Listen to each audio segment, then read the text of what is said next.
Yeah, good morning, friends. Today I'm going to discuss Unit 4. In this Unit 4, we'll discuss on pull up, pull down resistors, IO registers, and interrupts. These three topics I'm going to discuss here. Okay, then go to the next one. So, before going to pull up, pull down resistor, what is meant by pull up circuit and pull down circuits?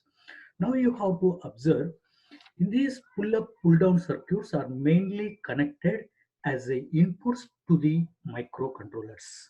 Okay, let microcontroller pull-up circuit. In this pull-up circuit, the switch is connected in the bottom, that is connected to ground. Okay, so if come to the truth table for that pull-up circuit. So if switch will be closed, then the microcontroller will be connected to the VCC, which is connected to plus 5 volts. That will be treated as logic 1. Similarly, if switch will be closed, then the microcontroller in intermediate state, that means that is not possible to consider either plus VCC or ground. Okay, so that's why we are not going to define. Similarly, come to the pull down circuit. In this pull down circuit, where switch will be connected towards VCC. Okay, so for that you have to observe the truth table for pull down circuit. If switch will be open, then the microcontroller is connected to the ground, that is logic 0. Whereas Whereas if switch will be closed, then that will microcontroller is connected either VCC or ground. So that's why that is in an intermediate state that is not defined. Okay, so how to define these undefined states? So by connecting a pull down, pull up resistors. How, where we are going to connecting? So we'll see next one. Okay, so now you have to observe the where that resistors are connected. That's why pull up. That's why the name is called as resistor is connected up towards the VCC. That's why the name is called as pull up resistor, and resistor will be connected ground. That is called as a pull down resistor. Now you have to see that if that is a pull up resistor, if switch will be open, then the microcontroller is connected to the VCC, and if switch will be closed, then that is connected to the ground. That is a logic 0. Similarly, come to the pull down circuit. In this pull down resistor circuit, switch will be open, then that is microcontroller is connected to the ground. Whereas switch will be closed, then the microcontroller is connected to the plus VCC, that is a logic 1 plus 5 volts. So that is the use of pull up, pull down resistors. Okay, this is a very simple topic. Go to the next one. Then the IO registers. So generally in we are observed in MSP 430X5XX, we have four ports are available. Port A, port B, port C, port D. Each has 16 bit. This port A can be divided into port 1, port 2, port B will be divided into port 3, port 4, similarly as a 8-bit ports. So now come to these ports will be controlled by using different registers. Those are called as a IO ports. These IO ports are also called as GPIO, General Purpose Input Output Registers. What is the other name? GPIO registers. General Purpose Input Output Registers. Okay, now come to the what are the registers? So these are all are register except last one. Okay, so first go to the first register. What is that? PX in. X means you can use port A or you can use as a port 1. Okay, let X may be a general 1, 2, 3, 4, 5, 6 like that. Okay, then port 1 input. Okay, so let port 1 input is a read only logic. That means whatever the data is available at port, that register, that only can be read. So that's why we are called as a reading will be performed. And this register is a read only and volatile. Volatile means is a permanent, cannot be erased, and it is not initialized because we cannot be right, we cannot be right. Okay, because that's why we are called as a readable, is a readable.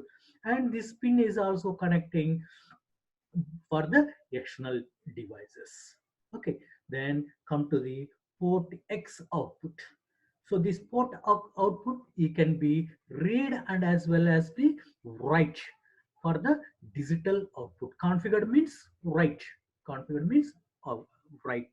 So this pin, if suppose if you are not using as an output, at the time, that value will be stored in a buffer, stored in a buffer. If such will be at the time, if that will be connected to the output, then that buffer data is transferred to output pins. Okay, then come to the px direction. Dir means direction. Direction means that will be act as a input or output. If that is a 0, that pins will be act as a input.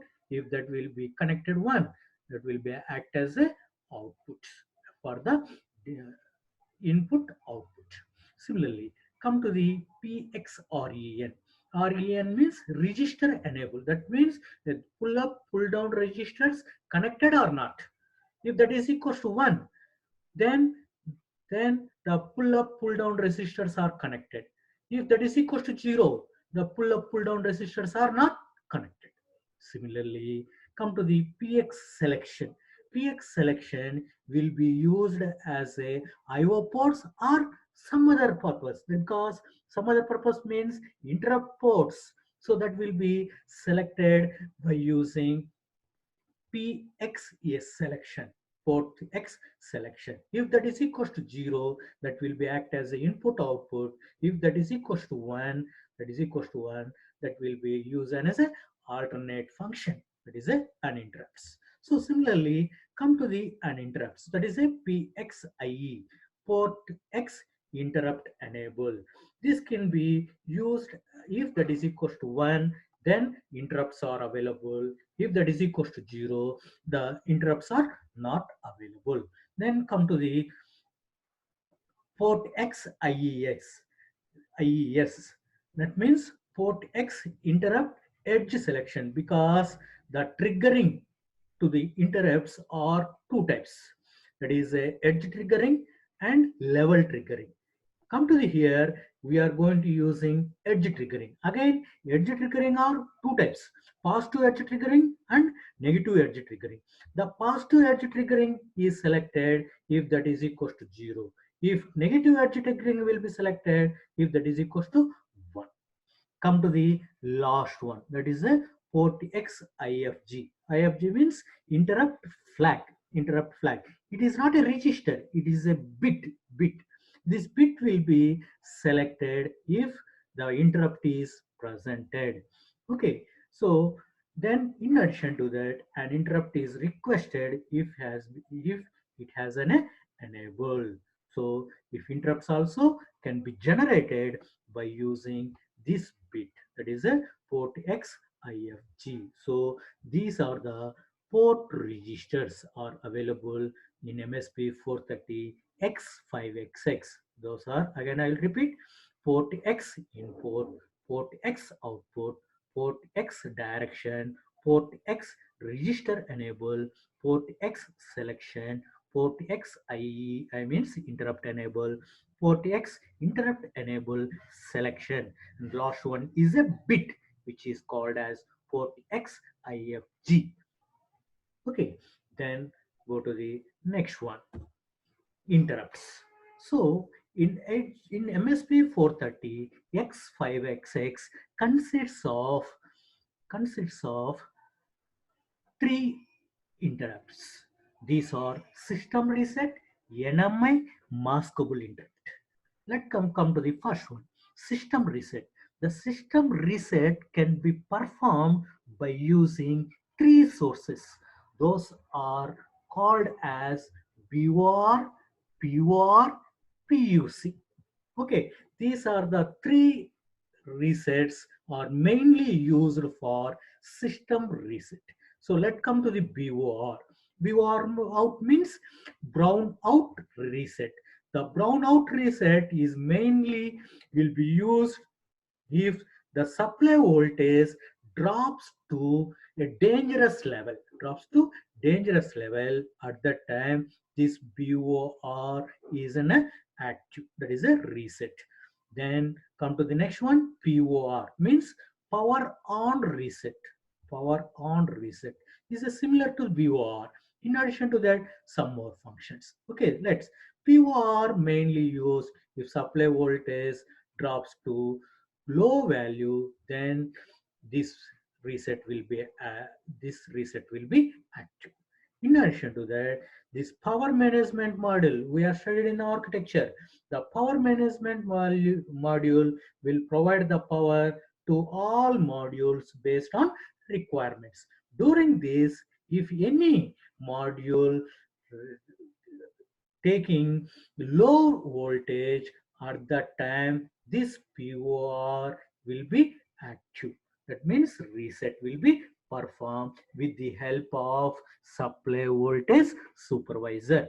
What is that? SVS means supply voltage supervisor. The POR will be reset the module if that module receiving low voltage. Okay, that is a POR. Then come to the PUC. PUC means power up clear. This is always follows the power on reset.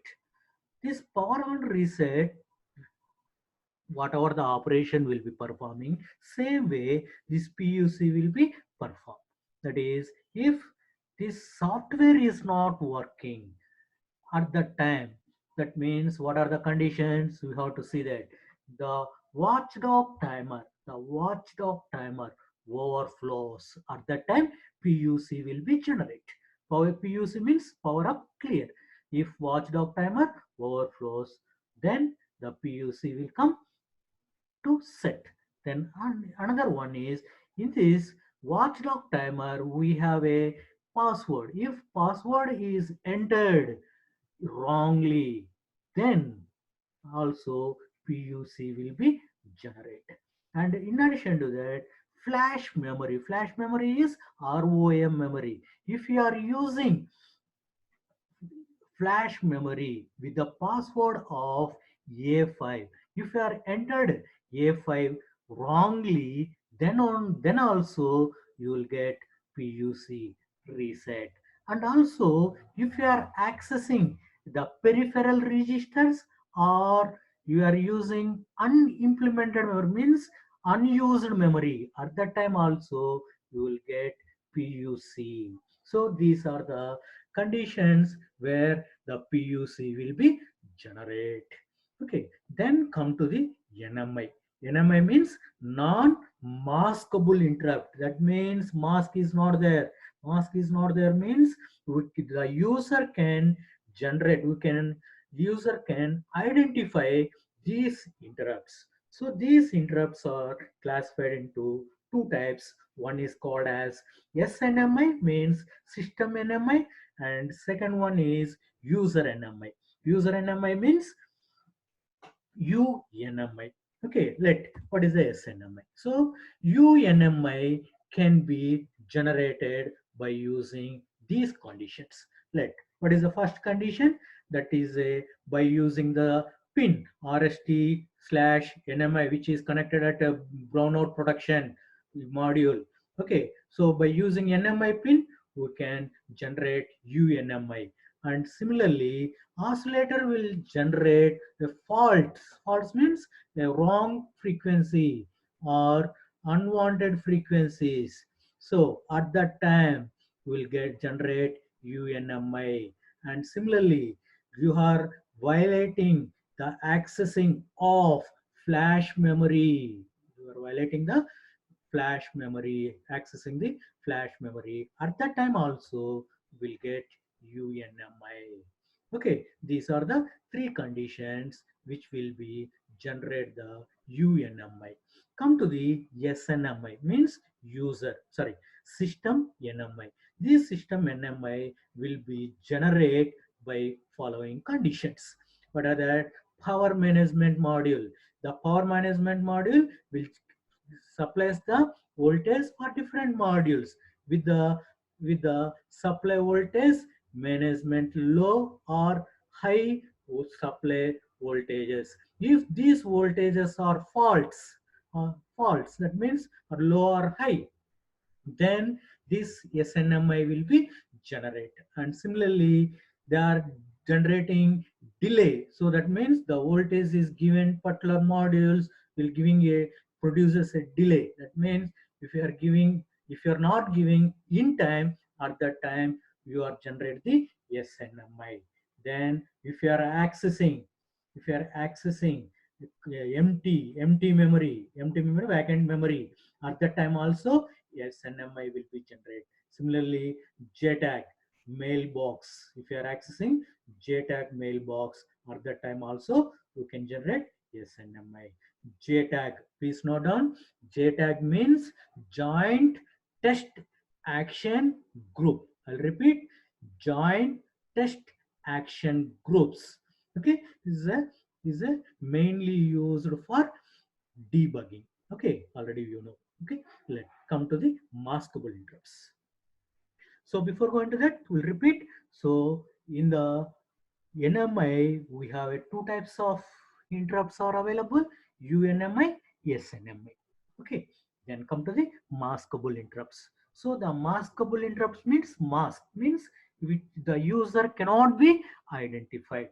So the system, that means microcontroller, will perform these are identified these interrupts. These interrupts are maskable individually or as a group. Individually means by using IE register. IE means interrupt enable register. You can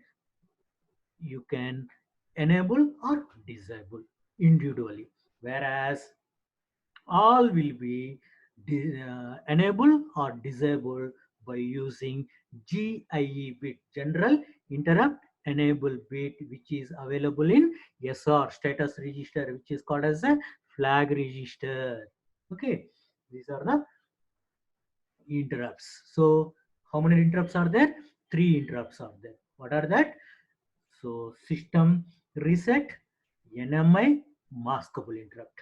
System reset will be generated by using three sources. What are that? VOR, POR, PUC. And NMIs are two types. What are that? UNMI, SNMI. And maskable interrupts are mask individually or in the group. Okay, these are the interrupts are available in MSP 430X5X6. Then come to the priorities. In these priorities, system reset has the highest priority. Then system NMI is a lowest. User NMI is another lower. Comparator and timer A, comma B, watchdog timer, serial communication, unload to digital converter, port A, port B, port C, and port D. That means port C and port D has the lowest priority. Port B is the next highest priority. Port A is the next highest priority. Like that, go to top. So system reset is the highest priority. Okay, these are the priorities of the interrupts. Okay, then come to the how the interrupt. So if interrupt is present, what operation will be performed? Already we are discussed. Let them see. Let them here. If you are at in the main program, if any interrupt is present, then we can perform these operations. What are that? Push program counter. So whatever the address is available, the next address is pushed into the stack. And second one is push the SR register.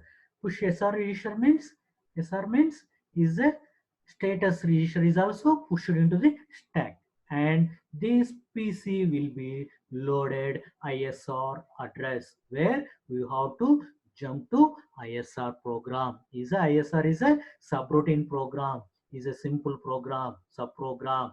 Okay, so once subprogram is executed, at the end we have a RETIA. I means return interrupt. If we executing RETI, then we can perform two operations. What are that? Pop SR and as well as pop PC. PC means where you are stopped in previously, that address will again come back loaded into the program counter. Then you have to continue main program. Okay, this is the simple example how what are the steps will be performed during the interrupt. Okay, then come to the a small definition, which is if you are going from main program to subprogram, we require some time. That time is called as a latency. Latency is a delay from delay time between main program to subroutine program is called as a latency. Okay, then go to the next one. So these are the main points in a unit 4.